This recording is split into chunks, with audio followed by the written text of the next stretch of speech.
नमः संस्कृताय। नमस्कार प्रिय विद्यार्थियों, स्वागत है आपका अपने YouTube चैनल समर्पण संस्कृत क्लासेस पर। आज की इस कक्षा में हम पढ़ेंगे 11वीं कक्षा की NCERT की बुक, जिसका नाम है शाश्वती, प्रथमो भाग है।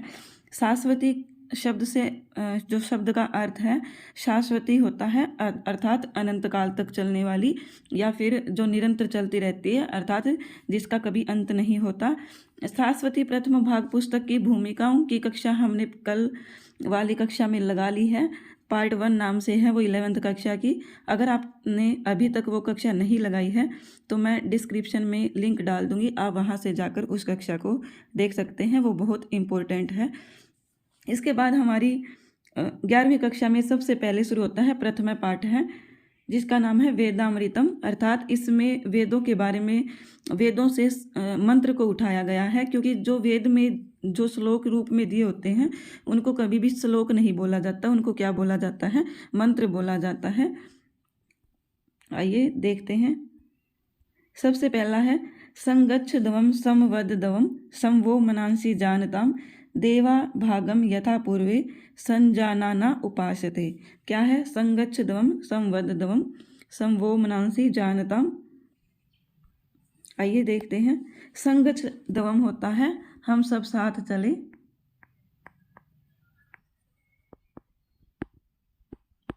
संवद दवम होता है हम सब समान बोले या समान रूप से एक दूसरे के साथ रहे। समवो मनांसी जानताम होता है बच्चों कि वह आपका या तुम्हारा,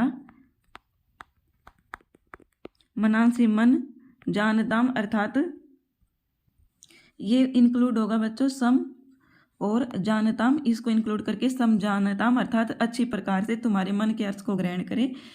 देवा भागम यथा पूर्वे संजानाना उपासते। क्या है? देवा भागम यथा पूर्वे अर्थात पूर्वे प्राचीन काल में या पहले देवगण। क्या है? प्राचीन काल में जो पहले देवगण होते थे वो क्या करते थे, भागम होता है अपने अपने भाग को, या फिर अपने अपने, जैसे हवि में हम यज्ञ में हम जब वो करते हैं, यज्ञ करते हैं या हवन वगैरह करते हैं, तो उसमें जो जो सामग्री डालते हैं तो उसमें बोला कि भागम अर्थात जो उनका देवगणों का हिस्सा होता है वो क्या करते हैं, संजानाना मिल करके एक साथ में उपासते बांट लेते हैं या उपासना करते हैं। इस प्रकार कहा गया है कि हे स्तोताओं अर्थात हे जो हम लोगों को संबोधित करके कहा गया कि हे स्तोताओं, हे स्तुति करने वालों लोगों, कि जिस प्रकार देवता लोग जो देवगणों होते हैं, जो पहले जब हवन किया जाता था तो उनमें जो हवि डाली जाती थी उनको मिल करके एक साथ मिल करके बांट लेते थे, अर्थात हम हवि एक ही हवन में डालते थे, परंतु जिसके नाम से डालते थे वो अपनी अपनी हवि ले लेते थे। या तो इस प्रकार हमें क्या करना चाहिए, संगच्छ दवम मिल करके साथ चलना चाहिए, संवद दवम सबके साथ समान रूप से बोलना चाहिए, सम वो मनांसी जानताम, सम वो मनांसी अर्थात वह तुम्हारा, मनांसी मन के, सम जानताम अर्थात अर्थ को समझकर। इस प्रकार यह श्लोक। आगे देखिए दूसरा, समानी व आकुति। समानी वह होता है तुम्हारी, समानी व आकुति, आकुति होता है मन या संकल्प। इनके ये जो अर्थ दे रखे हैं ना बच्चों, इनको हमें समझना इम्पोर्टेंट है, क्योंकि हमसे पिछली बार ऐसे प्रश्न भी पूछे गए थे, वो मैं आपको दिखाऊंगी कि किस प्रकार के प्रश्न आते हैं। आकुति होता है, सॉरी बच्चों मन नहीं होता, आकुति होता है संकल्प। संकल्प हम मन से ही करते हैं, संकल्प और वचन। क्या होता है? आकुति। आकुति बोलते हैं हम संकल्प और वचन को, या तो संकल्प या वचन आकुति कहलाता है। हम जैसे आकुति शब्द को पढ़ते हैं वैसे आकुति हम आकार ग्रहण कर लेते हैं, परंतु ऐसा नहीं होता। आकुति शब्द से यहाँ भी प्राय लिया गया है संकल्प और वचन, कि जो हमने संकल्प या वचन किया है। समाना हृदयानी वह तुम्हारा, समाना हृदयानी हृदय समाना समान हो, कि तुम्हारा जो मन या संकल्प है वह भी समान हो, और हृदयानी वह, और हृदयानी अर्थात हृदय भी समाना समान हो। समानम अस्तु वो मनो अर्थात मनो मन वह तुम्हारा, समानम अस्तु समान हो, यथा जिस प्रकार वह सुसहासति। देखो बच्चों कि समानी व आकुति ही, कि तुम्हारा क्या हो, आकुति अर्थात संकल्प या मन समानी समान हो, वह तुम्हारा। समाना हृदयानी हृदय समान्या समान हो, वो वह अर्थात तुम्हारा। मनोमन समानमस्तु समान हो, कि तुम्हारा मन या संकल्प समान हो, तुम्हारा हृदय समान हो और तुम्हारा मन समान हो। यथा वह सुसहासति जिससे क्या हो, सुसहासति सुस होता है संगठन, अस्ति हो क्या हो, जिससे तुम्हारा अच्छी प्रकार से संगठन हो सके या समूह बन सके। इसलिए तुम्हारा संकल्प या वचन भी समान हो, तुम्हारा हृदय भी समान हो और तुम्हारा मन भी समान हो, ताकि तुम्हारा संगठन अच्छी प्रकार से बन सके। इसके बाद है आगे मधुवातारितायते। क्या है इसके बाद, मधुवातारितायते स्रंति सिंधु है, माधवीर न संतवोषधि। रितायते होता है, रितायते अर्थात यज्ञ की कामना करने वाले, यज्ञ की कामना करने वाले यजमान, अर्थात जो यज्ञ करने के लिए कामना करते हैं या इच्छा करते हैं उसको क्या बोला जाता है, रितायते।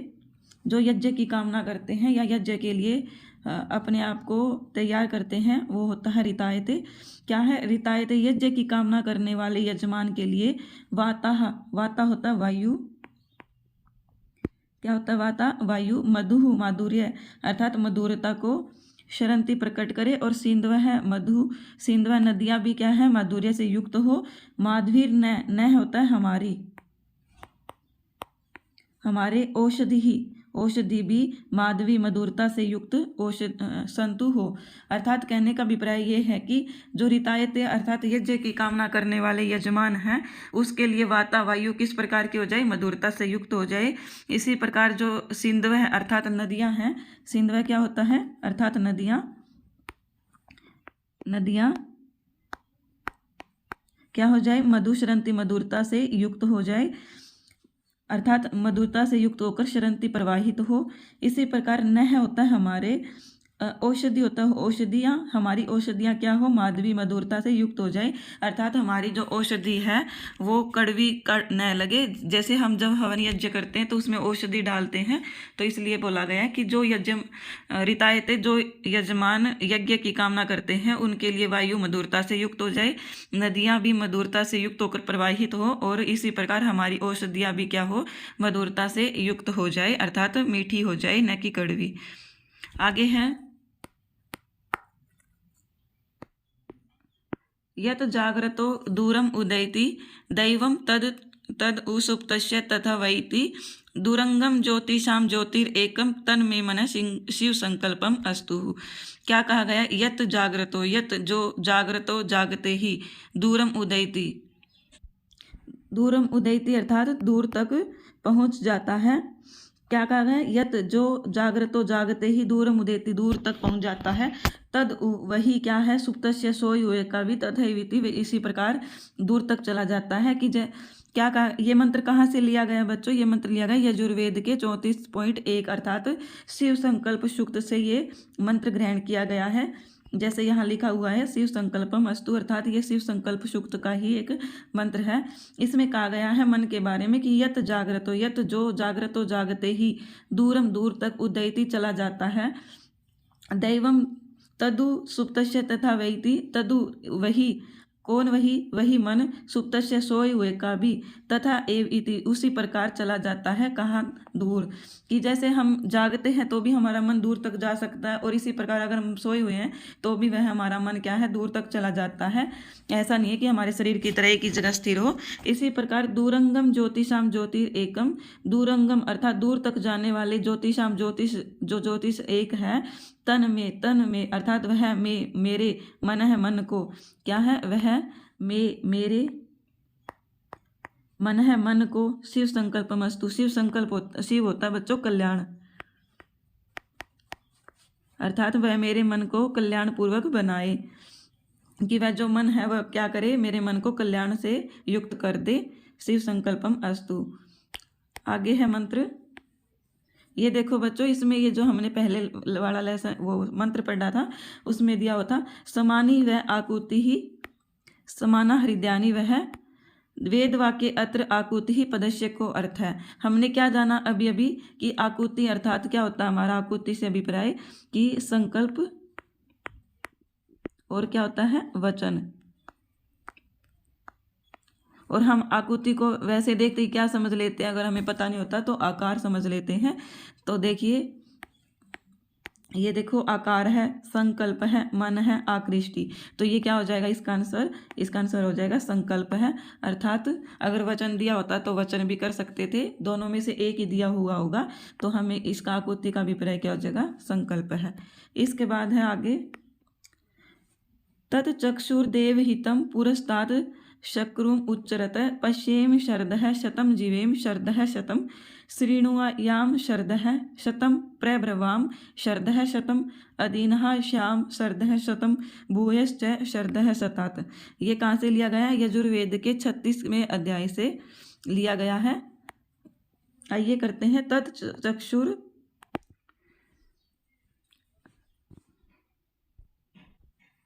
तत्चक्षुर्देव हितम। क्या कहा गया इसमें? देखो तत्चक्षुर्देव हितम अर्थात तत्व है देव हितम, देवताओं में हितम स्थापित। क्या कहा गया है? देवताओं में स्थापित। पुरस्तात शुक्रम, शुक्र होता है श्वेत, दिव्य या चमकीला, दिव्य या क्या है इसका अर्थ? चमकीला। चक्षु अर्थात चक्षु रूपी जो क्या है सूर्य है वो क्या है? उच्च रहता है अर्थात उदय होता है पुरस्तात पूर्व दिशा में। क्या कहा गया? देखो तत्चक्षुर्देव हितम, देवताओं में स्थापित जो सूर्य देवता है वो क्या है?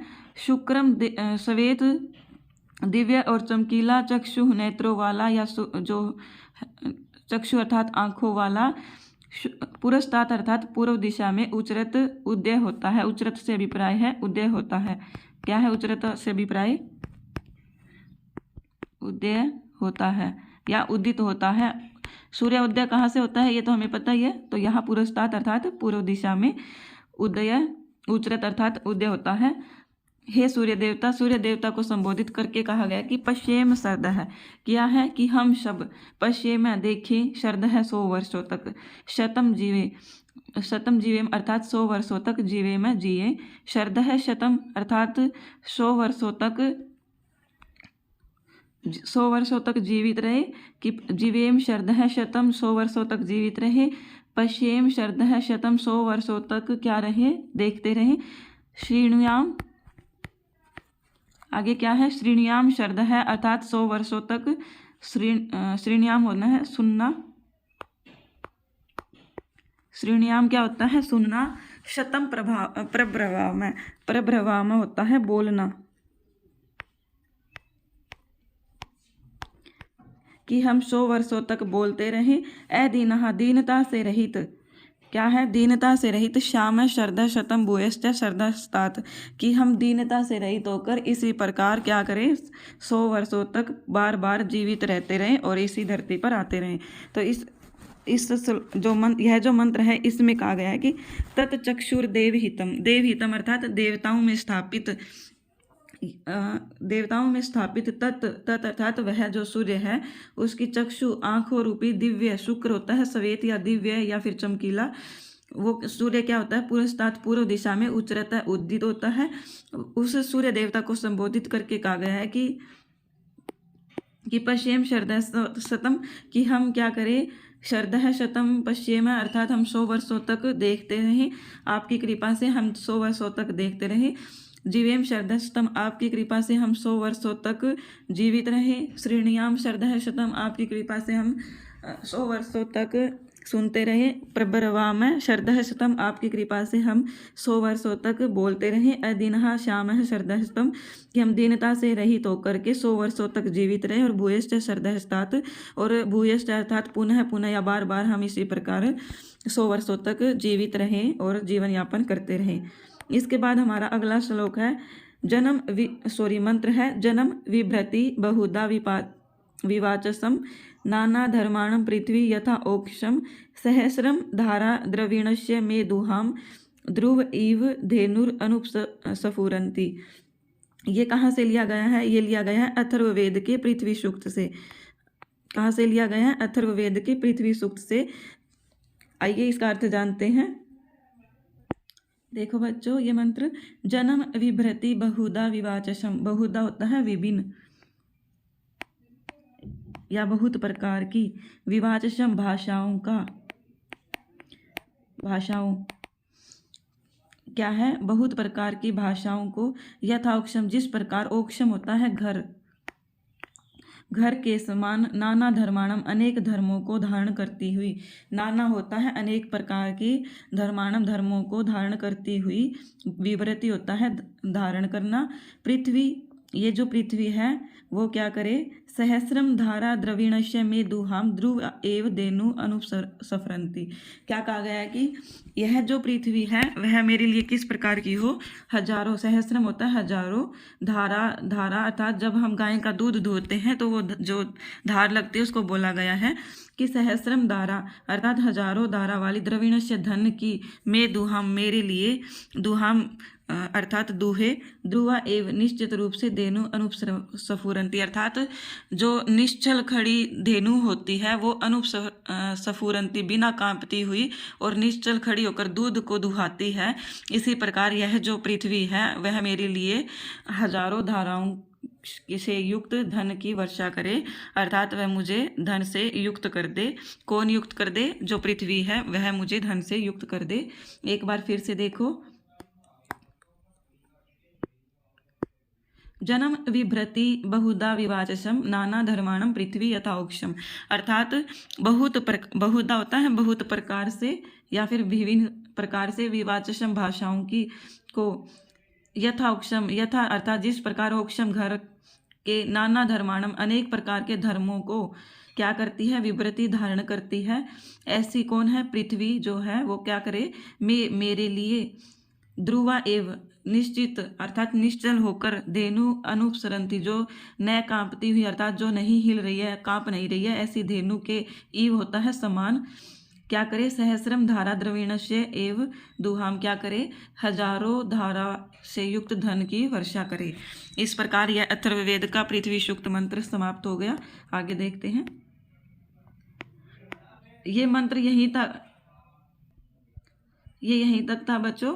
आगे चलते हैं दूसरा पाठ, जातक माला।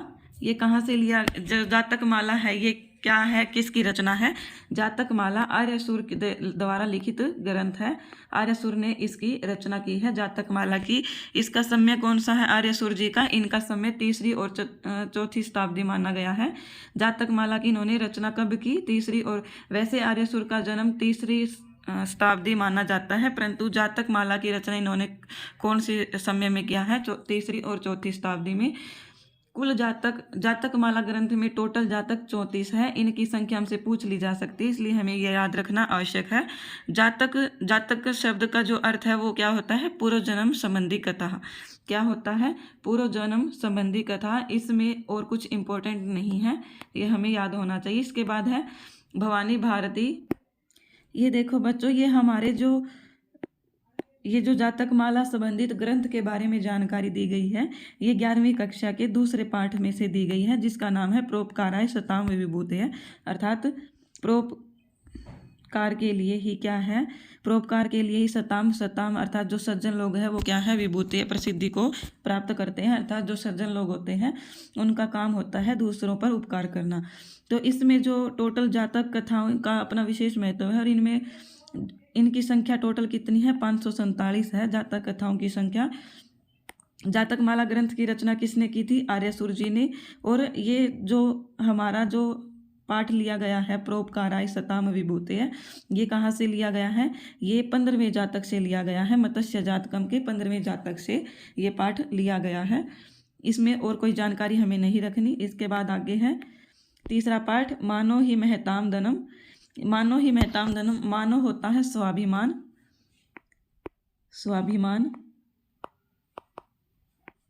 ही निश्चय रूप से, महताम महान, क्या है, मानो ही महताम धनम, कि स्वाभिमान ही निश्चित रूप से, महताम अर्थात महान, धनम धन है, कि हमें जो वित्त होता है था, जो धन होता है उसकी आवश्यकता नहीं होती।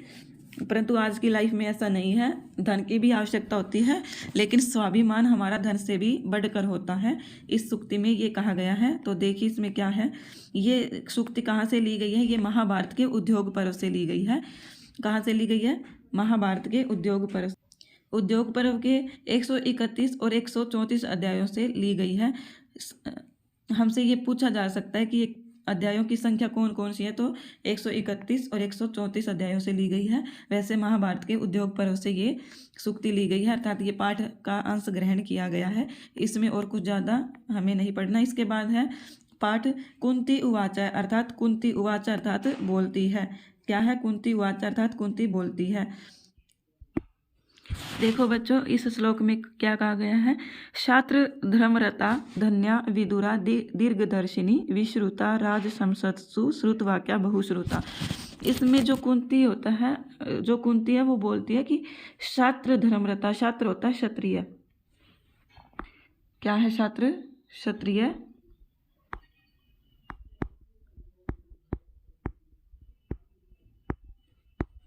क्षत्रिय धर्म में रता लगी हुई।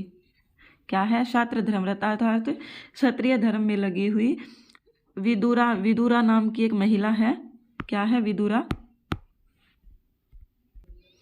दीर्घदर्शिनी अर्थात दूर तक देखने वाली, दर्शनी होता है देखने वाली, या मतलब भविष्य के लिए, अर्थात दूर तक देखने से भी प्राय है कि भविष्य के लिए चिंतन मनन करने वाली।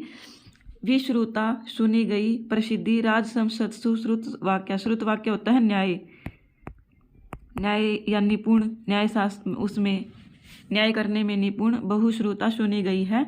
विश्रुता जो प्रसिद्ध है, राजसंसत्सु राजसभाओं में जो प्रसिद्ध है, ऐसी विदुरा नाम की स्त्री का नाम सुना गया है, जो क्या है? छात्र अर्थात क्षत्रिय धर्म में लीन है और भविष्य के लिए चिंतन मनन करने वाली है। और क्या है? न्याय पारंगत अर्थात अच्छी प्रकार से न्याय प्रदान करने वाली है। इस प्रकार राजसभाओं में विश्रुता प्रसिद्धि को प्राप्त किया हुआ है, ऐसा विदुरा के बारे में सुना जाता है, अर्थात उन्होंने प्रसिद्धि प्राप्त की है। इसके बाद है दूसरा श्लोक। विदुरा नाम वै सत्या जगत हरहे पुत्रम ओरशम निर्जितम सिंधु राजेन श्यानम दीन चेतसम आनंदन अधर्मज्यम द्विषताम हर्षवर्धनम। क्या कहा गया है? देखो, विदुरा नाम वही सत्या, सत्य होता है अर्थात सत्यवादिनी। क्या कहा गया है? सत्यवादिनी। जो विदुरा है अर्थात विदुरा सत्यवादिनी है। जगत अर्हे पुत्रम ओरशम, अपने ओरशम होता है सगे पुत्र को या सगे बेटे को। क्या है? सगे पुत्र को। निर्जितम सिंधु राजेन, निर्जितम अर्थात सिंधु राजेन, सिंधु राज के द्वारा, श्यानम सोए हुए को। पुत्र का नाम क्या है? हर्षवर्धन। क्या है? हर्षवर्धनम। उसने क्या किया? सोए हुए पुत्र को। और दीन चेतसम अर्थात उदासीन मन वाले, अर्थात ऐसा व्यक्ति जो बहुत ही आलसी था, किसी प्रकार के कार्य नहीं करता, जो छात्र धर्म नहीं निभाता, लोगों की रक्षा नहीं करता, प्रजा की रक्षा नहीं करता, इसके लिए कहा गया कि श्यानम सोए हुए सिंधु राजन, जो सिंधु का राजा हर्षवर्धन, उसको कहते हैं सोए। दीन चेतसम अर्थात उदासीन मन वाले। आनंदम अर्थात आनंद अर्थात दूसरों को आनंद प्रदान न करने वाले। और अधर्मज्यम अर्थात धर्म न करने वाले। द्विषताम होता है जो द्वेषता को प्राप्त कर गया है। ऐसे हर्षवर्धन अपने औरस पुत्र को वह विदुरा क्या करती है? सचेत करती है। वह सत्यवादिनी अर्थात सत्य बोलती है और उसे कि तुम अपने आलस का त्याग करके और प्रजा की रक्षा करो। इसके बाद हमारे पास श्लोक है। उत्तिष्ठ हे का पुरुष माँ सैषु एवं पराजित है अमित्रानंदयन सर्वान निर्मानो बंधु शोकद है। कि हे का पुरुष, हे कायर पुरुष। इस श्लोक में जो विदुरा है वो अपने कायर पुत्र को कहती है कि हे का पुरुष, हे कायर पुरुष। अर्थात कायर पुरुष यहाँ पर क्या है? कुत्सित पुरुष है। क्या है? कुत्सित पुरुष है। इसका समास बनेगा इस प्रकार, विच्छेद हो जाएगा, विग्रह। कुत्सित पुरुष है। यहाँ पर कौन सा समास है? कर्मधारय समास। कि हे कायर पुरुष उत्तिष्ठ, उठो, माँ मत माँ से होता है मत, जैसे अलम कोलाहलेन, इस प्रकार मत स्वयं एवं सो एवं प्राजित है, इस प्रकार प्राजित होकर न सो। अमित्रा नंदयन सर्वान, सर्वान अपने सभी अमित्रा शत्रुओं को, नंदयन प्रसन्न मत करो, निर्मानो और निर्मानुमान अर्थात स्वाभिमान, नि न मतलब नि रहता है अर्थात नहीं, कि स्वाभिमान से रहित होकर, बंधु शोकदा और बंधु बांधवों के शोक से रहित होकर, इस प्रकार पराजित होकर मत शो, कि वो अपने जो कायर पुत्र है हर्षवर्धन, उसको विदुरा उत्तेजित करती है कि वह प्रजा की रक्षा करने के लिए शत्रुओं का वध कर दे, अर्थात इस प्रकार कायर होकर सोया हुआ न रहे। आगे श्लोक है,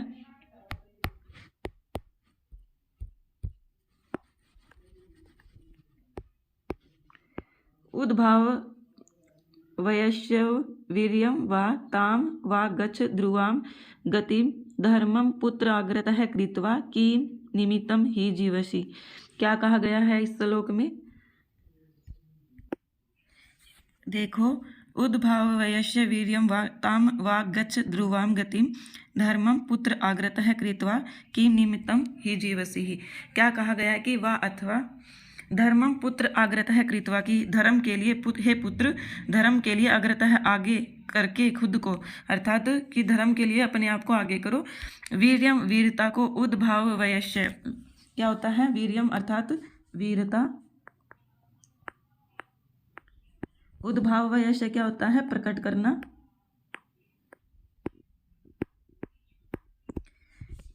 कि हे पुत्र, अपने आप को धर्म के लिए आगे करो और वीरता, जब धर्म के लिए आगे हो जाओगे तो वीरता को प्रकट करो। ताम वागच ध्रुवम गतिम, ध्रुवम अर्थात निश्चित, गतिम गति को प्राप्त करो। किम निमित्तम ही जीवसी, की अगर तुम इस प्रकार का कार्य नहीं करते हो, वीरता का प्रकाशन नहीं करते हो, या फिर धर्म के लिए अपने आप को आगे नहीं करते हो, तो किम निमित्तम किस कारण से, या क्या कारण है? निमित्तम होता है कारण, ही निश्चय रूप से जीवसी तुम जी रहे हो। कि हे पुत्र, यदि तुम किसी के लिए धर्म के लिए आगे नहीं हो रहे हो, अपनी वीरता का पराक्रम का को प्रकट नहीं कर रहे हो या प्रकाशन नहीं कर रहे हो, तो तुम किस कारण से इस पृथ्वी पर जीवित हो या जी रहे हो, अर्थात तुम्हारा कोई उद्देश्य नहीं है। इसके बाद हमारे पास श्लोक है आगे 5वां, कुरुषत्वम मानम च विद्धि पौरुषम आत्मनः उद्भाव वय कुलम मग्नम तवत् कृते स्वयं एव ही। कि सत्वम कुरु, कि है जो विदुरा नाम की स्त्री है वो अपने पुत्र को कहती है कि सत्वम कुरु, अपने आप को, अपने पराक्रम को दिखाओ, मानम च और अपने सम्मान के लिए सम्मान की रक्षा करो। पौरुषम आत्मनः, आत्मनः होता है अपने, क्या कहा गया कि पौरुषम आत्मनः अर्थात आत्मनः होता है अपने, आत्मनः अपने, पौरुषम पौरुष को क्या करो? विधि जानो, कि हे पुत्र अपने पौरुष को जानो और स्वयं ही अपने सम्मान को प्रकट करो। उद्भावयम कुलम मग्नम तवत् कृते समय ही, कि हे पुत्र निश्चय ही तवत् कृते तुम्हारे द्वारा ही कुलम कुल को मग्नम डुबोया जा रहा है, कि यदि तुम ऐसा नहीं करोगे तो हमारा कुल क्या हो जाएगा? डूब जाएगा, अर्थात हम किसी को मुंह दिखाने लायक नहीं रहेंगे। इसलिए हे पुत्र उठो और कार्य करो। इसके बाद श्लोक है, ये इतने इंपॉर्टेंट नहीं है बच्चों, बस हम इनका सिर्फ और सिर्फ अर्थ जान रहे हैं। क्या पता हमसे कोई प्रश्न देकर पूछ लिया जाए, इसलिए हम इसको कर रहे हैं। इसके बाद ना, यस्य वृत्तम न जलपंती मानवा महद अद्भुतम राशि वर्धन मात्रम स नैव स्त्री न पुनः पुमान। क्या कहा गया? कि यस्य वृत्तम न जलपंती मानवा महद अद्भुतम, अर्थात जो मानवा मनुष्य क्या है? महत अद्भुतम, महत अर्थात महान, अद्भुतम अद्भुत को, अर्थात जो मनुष्य जिसका वृत्तम न जलपंती, जिसका आचरण इस प्रकार नहीं कहा गया है। किस प्रकार नहीं कहा गया? वृत्तम होता है आचरण, वृत्तम आचरण, कि जिसके आचरण को न जलपंती, नहीं, न अर्थात नहीं, जलपंती होता है कहा गया है, कि जिसके आचरण को इस प्रकार नहीं कहा गया है वह महान अद्भुत प्राणी है।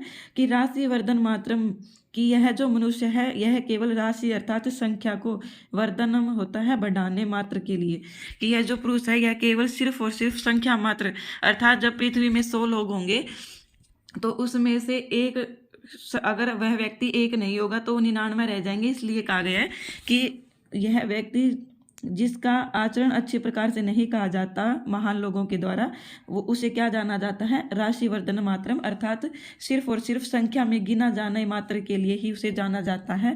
वह न ही स्त्री होता और न ही पुनः पुमान, वह न ही पुरुष माना जाता है, कि ऐसा व्यक्ति न तो वह स्त्री होता है और न ही वह पुरुष माना जाता है, वह केवल और केवल संख्या मात्र को बढ़ाने के लिए होता है।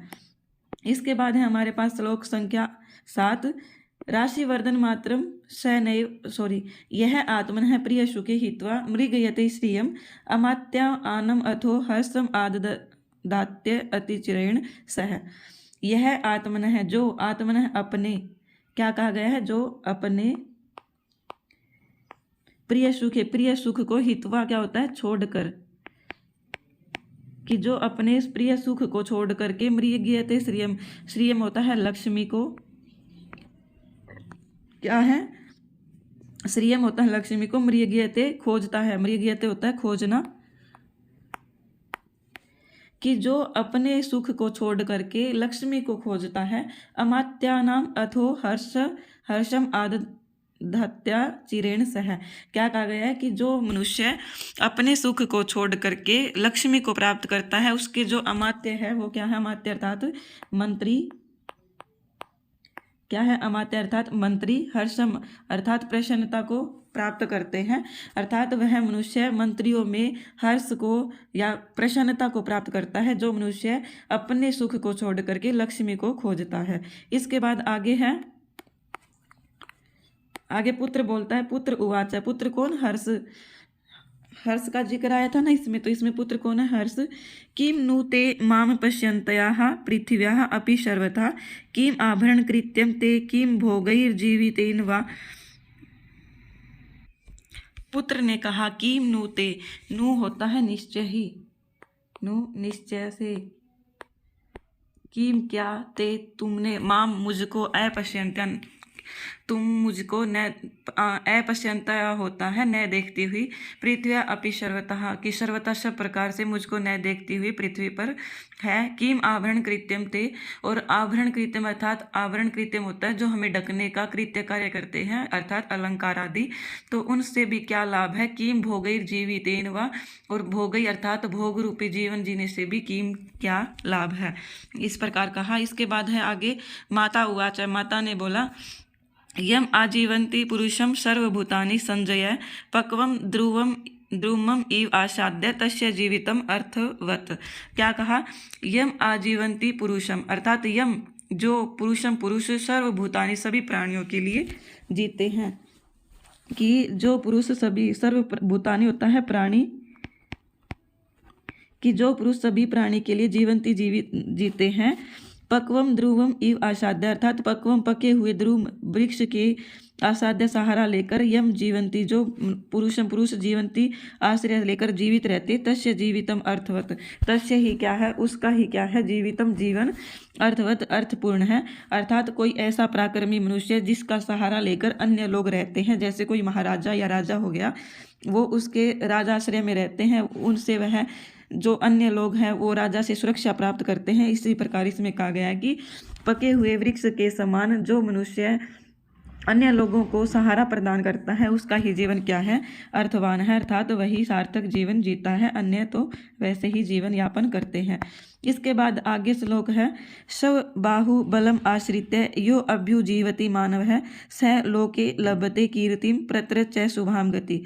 क्या कहा, स्व बाहु बलम आश्रित्य, स्व अर्थात अपनी बाहु भुजाओं से, बलम आश्रित्य बल को प्राप्त करके या आश्रय लेकर, क्या कहा कि अपनी भुजाओं का आश्रय लेकर, यो अभ्युजीवति मानव, यो मानव, यो होता है जो अभ्युजीवति अर्थात जीवित रहता है, मानव है मनुष्य, कि जो मनुष्य अपनी भुजाओं का सहारा लेकर जीवित रहता है, स वह, कौन वह, जो अपनी भुजाओं का सहारा लेकर जीता है, स वह लोके इस संसार में, सप्तमी विभक्ति का प्रयोग हुआ है ना इसमें, लोके इस संसार में, लभते ये लब धातु है अर्थात प्राप्त करने के अर्थ में, कीर्तिम कीर्ति को, लभते प्राप्त करता है, प्रत्र च शुभाम गतिम, और प्रत्र होता है अन्य, अन्य से भी प्राय है जो दूसरे लोक में, जैसे लोक है तो हमारा ये सांसारिक लोक हो गया, जैसे भौतिक सुख की जहाँ प्राप्ति होती है, और अन्य से भी प्राय है स्वर्ग या नरक लोक। इनको बोला गया है कि स्वर्ग में शुभाम शुभ गतिम गति को या श्रेष्ठ गति को प्राप्त करता है। अर्थात जो मनुष्य अपनी भुजाओं का आश्रय लेकर जीवन यापन करता है वह क्या करता है, इस संसार में कीर्ति अर्थात यश को प्राप्त करता है और अन्य लोकों में क्या करता है, श्रेष्ठ गति को प्राप्त करता है। इसके बाद आगे है कुंती उवाच।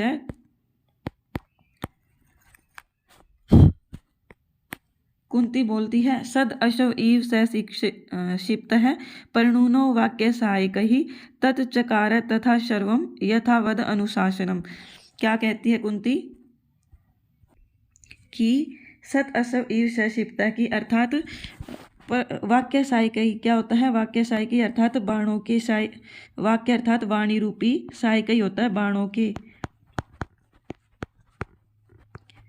क्या होता है वाणी रूपी बाणों के क्षिप्त है फेंकने पर, सत अश्व इव सत अर्थात अच्छे घोड़े के समान परिणुनो भागते हुए तत्चकार तथा सर्वम यथावद अनुशासनम अर्थात वह जो क्षमा करना बच्चों, मैंने आपको पहले ये बताया कि विदुरा का पुत्र, इसमें जो कुंती होती है वो विदुरा का एग्जाम्पल लेती है, परंतु यहाँ पर कुंती के पुत्र का जिक्र किया गया है। विदुरा का पुत्र हर्षदेव ही है, परंतु कुंती के पुत्र का नाम यहाँ संजय है, और कुंती यहाँ पर संजय को उस विदुरा की कहानी के माध्यम से जागृत करना चाहती है संजय को, इसलिए इसमें ये कहानी दी गई है। तो इसमें जैसे ही कुंती ने ऐसी बातें बोली तो जो संजय है वह क्या करता है, वाणी के बाणों से क्षिप्त फेंके गए सत अच्छे घोड़े के समान भागता हुआ तत्चकारम तथा सर्वम यथावद अनुशासनम अर्थात जिस प्रकार कुंती ने अनुशासन किया या कहा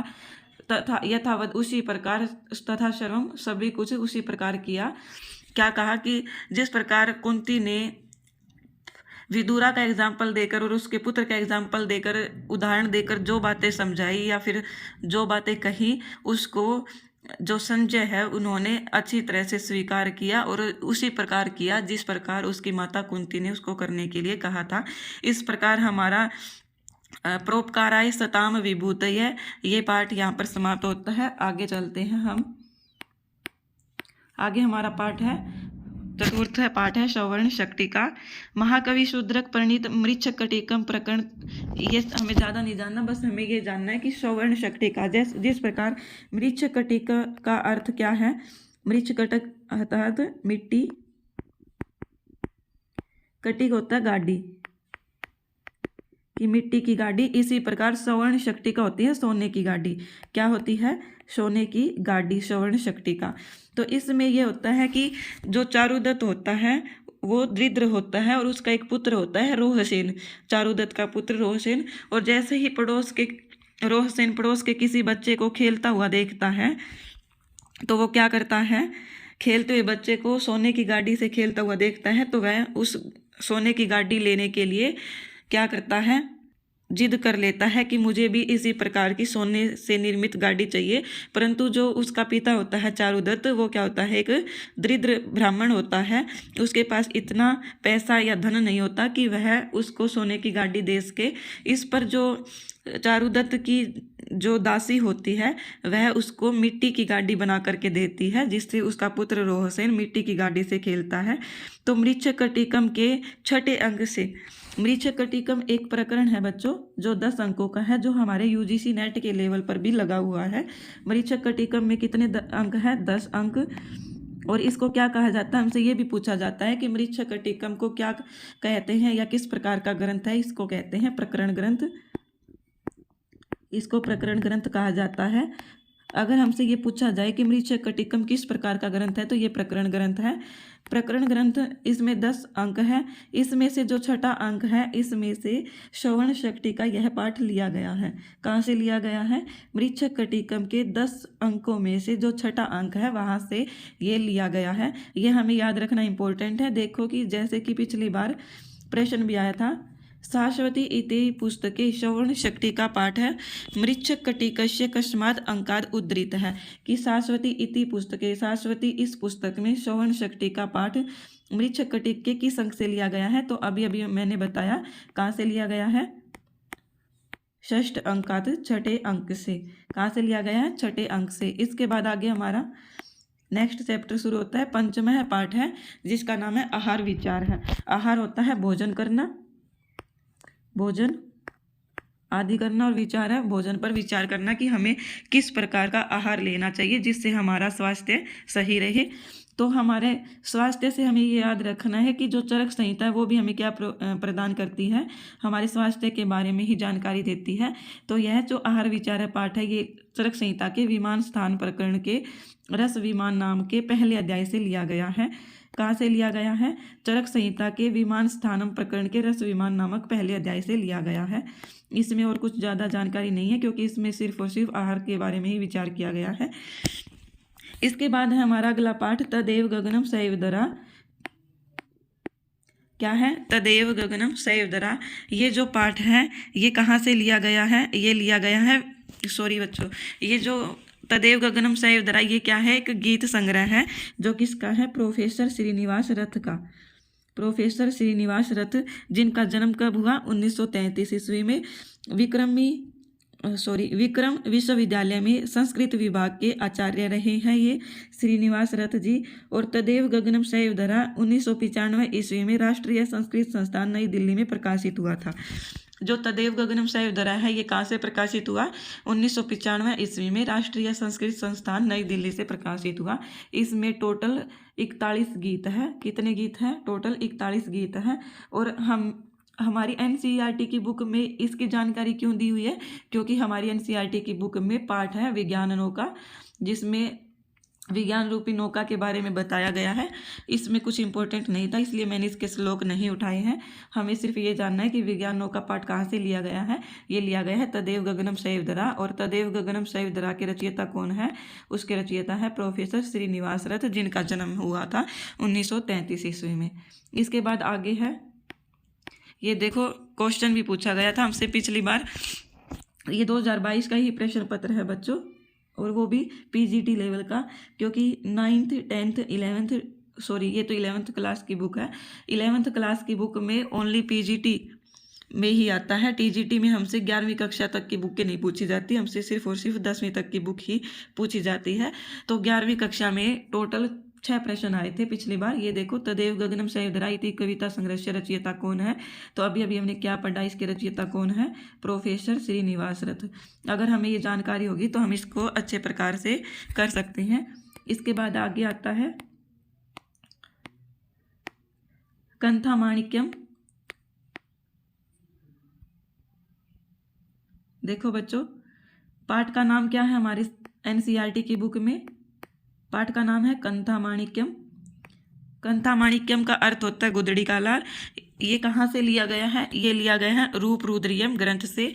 हमें रूपरुद्रियम ग्रंथ की भी थोड़ी जानकारी होनी चाहिए, क्या पता हमसे पूछा जा सकता है, क्योंकि एनसीईआरटी की बुक में इसके बारे में थोड़ा सा वर्णन किया गया है, ज़्यादा कुछ नहीं है, सिर्फ 2-3 लाइन। जैसे रूपरुद्रियम यह ग्रंथ किसके द्वारा लिखा गया है, तो यह प्रोफेसर अभिराज राजेंद्र मिश्र के द्वारा। किसके द्वारा, प्रोफेसर अभिराज राजेंद्र मिश्र के द्वारा। हम इसको इस प्रकार भी याद रख सकते हैं क्योंकि इसमें रूपरुद्रियम, इसमें भी 2 बार रे आ रहा है और इनके नाम में भी रा और रा, अर्थात रे से इस प्रकार हम इनको याद रख सकते हैं। और ये रूपरुद्रियम क्या है, यह एक 11 एकांकी का संग्रह है, अर्थात इसमें कितने एकांकी है, 11।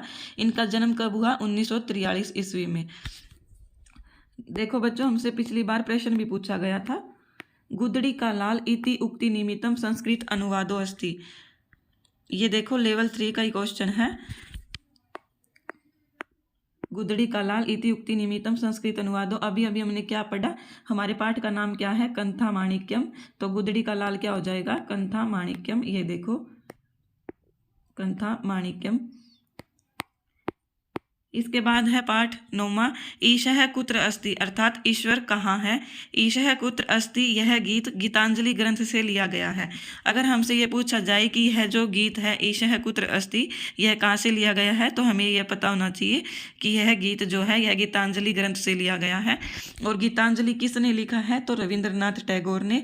और रविंद्रनाथ टैगोर को इसी ग्रंथ के आधार पर क्या है, जो गीतांजलि ग्रंथ है इसके आधार पर रविंद्रनाथ टैगोर को क्या प्राप्त हुआ, नोबेल पुरस्कार प्राप्त हुआ। अगर हमसे ये पूछा जाए कि रविंद्रनाथ टैगोर को किस ग्रंथ के ऊपर नोबेल पुरस्कार प्राप्त हुआ है, तो वो हो जाएगा गीतांजलि ग्रंथ से। क्या हो जाएगा, गीतांजलि ग्रंथ से नोबेल पुरस्कार हुआ। और ये जो गीतांजलि ग्रंथ है ये मूल रूप से किस भाषा में लिखा गया है, बंगला भाषा में लिखा गया है। क्या है, मूल रूप से बंगला भाषा में लिखा गया है, परंतु इसके जो अनुवाद करता है संस्कृत में, जिन्होंने इसका अनुवाद किया है गीतांजलि नाम से, उनका नाम क्या है, उनका नाम है ले वाइसराय शास्त्री। हमसे ये अनुवादक भी पूछा जा सकता है, तो हमें इनका अनुवादक याद रखना है कि ले वाइसराय शास्त्री ने गीतांजलि ग्रंथ को संस्कृत में अनुवाद किया। इसके बाद हमारे श्लोक की व्याख्या शुरू होती है। देवागारे पिहित दवारे तमोवृते अस्मिन् भजसे कम त्यज जपमालाम त्यज तव गानम न अस्ति अत्र ईशः स्फुटय दृश्यम। अर्थात देवागारे, देवागारे होता है मंदिर। क्या होता है देवागारे, मंदिर। पिहित द्वारे, बंद है जिनके दरवाजे, अर्थात मंदिरों के दरवाजे बंद है। तमोवृते अस्मिन भज से कम, तमोवृते अर्थात अंधकार रूपी, अस्मिन इस को भज से कम क्यों भज रहे हो, अर्थात देवागारे जहाँ मंदिर के दरवाजे बंद है उस अंधकार रूपी जो मंदिर है उसमें तुम ईश्वर को क्यों भज रहे हो। तेज जपमाला, जपमाला अर्थात जपमाला को त्यज छोड़ दो। त्यज तव गानम, तव अर्थात उसके गानम गान को त्यज छोड़ दो। न अस्ति अत्र ईशः स्फुटय दृश्यम, स्फुटय दृश्यम, दृश्यम होता है दिखाई देना, स्फुटम होता है स्पष्ट रूप से। क्या होता है स्फुटम, स्फुटय स्पष्ट रूप से, दृश्यम दिखाई देना, न नहीं, अर्थात जो ईश्वर है वो हमें स्पष्ट रूप से दिखाई नहीं देता, इसलिए उसको किसी मंदिर, बंद मंदिर के दरवाजे में जाकर किसी के अंधकार रूपी जो मूर्ति है उनको भजना छोड़ दो, जपमाला करना छोड़ दो, और त्यज तव गानम, और उसका गान या भजन करना छोड़ दो। वहाँ पर ईशः अर्थात ईश्वर नहीं है, न अस्ति अत्र, यहाँ पर ईश्वर नहीं है। आगे बताया गया है कि तत्र अस्ति ईशः कठिनाम भूमिम यत्र ही कर्षति लांगलिकः। कहाँ पर कवि ने कहाँ पर ईश्वर को बताया है कि तत्र अस्ति ईशः, कि वहाँ पर ईशः ईश्वर है, यत्र जहाँ पर लांगलिकः होता है किसान। लांगलिकः क्या होता है, किसान। कर्षति जोतता है, अर्थात किसान जहाँ पर खेती को जोतता है, कठिनाम कठिनता से, भूमि भूमि को जोतता है, अर्थात जहाँ किसान कठिन भूमि में खेती कर रहा है कठिनता पूर्वक। और यत्र च, और यह च से अभिप्राय, और यत्र जहाँ पर जनपद रथ्या करता है, जनपद अर्थात सड़कों का निर्माण करने वाले, जो करता अर्थात करने वाले होते हैं वो क्या है, प्रस्त्र खंडान दार्यते, प्रस्त्र खंडान अर्थात पत्थर के टुकड़ों को दार्यते तोड़ते हैं। कि इन्होंने कहा है कि जो ईश्वर है आप लोग मंदिरों में जाकर जप करके, पूजा पाठ करके, भजन करके मंदिरों में ढूंढ रहे हैं, ईश्वर वहाँ नहीं है। ईश्वर कहाँ पर है, जहाँ पर किसान खेती करता है, कठिनता पूर्वक खेत को जोतता है, और जो जनपद रथ्या करता अर्थात जनपद अर्थात मार्ग का निर्माण करने वाले होते हैं, जो वो मार्ग का निर्माण करने के लिए पत्थर के टुकड़ों को तोड़ते हैं, उनको ही क्या कहा जाता है, उनको उनके पास ही ईश्वर है, किस अन्य कहीं पर ईश्वर नहीं है। इसके बाद है आगे है ईशः तिष्ठति वर्षा तपयोस्ताभ्याम शार्दम मलिन वपुः दूरे शीप तव शुद्धाम शाटी एहि स इव पांशुर भूमि। क्या कहा गया है इसमें कि ईशः तिष्ठति वर्षा तपयोस्ताभ्याम, अर्थात ईशः तिष्ठति, ईशः अर्थात ईश्वर तिष्ठति रहता है, ईशः अर्थात ईश्वर कहाँ पर रहता है, ईश्वर वर्षा और तपयो, तप में जो काम करता है, क्या है वर्षा, वर्षा होने पर, तपयो अर्थात तपती हुई गर्मी में भी, ताभ्याम दोनों शारदम मलिन वपु, मलिन अर्थात मैले शरीर वाले जो अच्छी प्रकार से वर्षा तपयो, वर्षा अर्थात वर्षा में भी और तपयो अर्थात गर्मी में भी दोनों प्रकार से कार्य करते हैं, उनके पास ही ईश्वर तिष्ठति रहता है। तिष्ठति उसे होता है रहता है।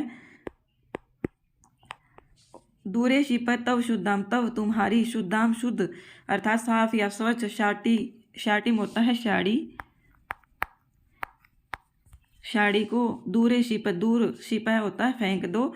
स इव पांशुर भूमिम, क्योंकि वह तो जो ईश्वर है वह कहाँ है, धूल धूसरित, पांशु होता है धूल और धूसरित अर्थात जो धूल या मिट्टी से सने हुए हों उन्हीं के पास ईश्वर रहता है।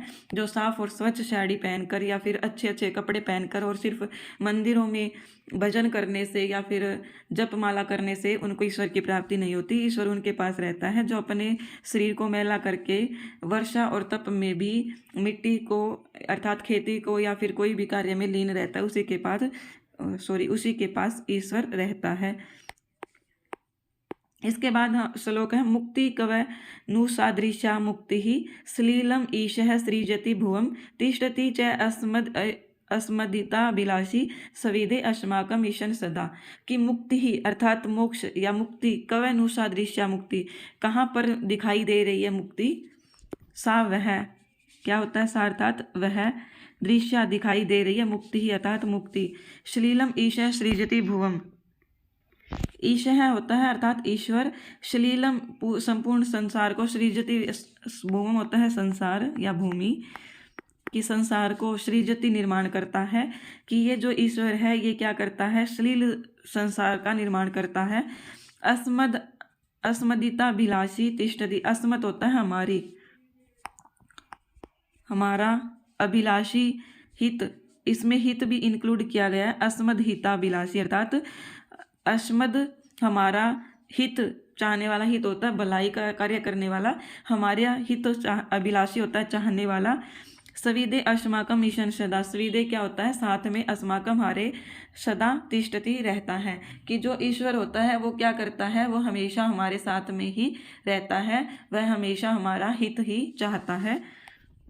इसके बाद श्लोक है द्वानम हित्वा बहिरेहि त्वं त्यज तव कुसुमं त्यज धूपम पश्यम तिष्ठ स्वेद जलार्द्रः सत निकटे कार्यक्षेत्रे। कहा गया है कि दवानम, यहाँ ध्यानम होगा बच्चों, ये टाइपिंग मिस्टेक हो गई है, ध्यानम, कि ध्यानम ध्यान को हित्वा छोड़ करके बहिरेहि बाहर आओ, तुम कि हे मनुष्य तुम ध्यान को छोड़कर बाहर आओ, अर्थात ईश्वर में ध्यान लगाने की तुम्हें आवश्यकता नहीं है।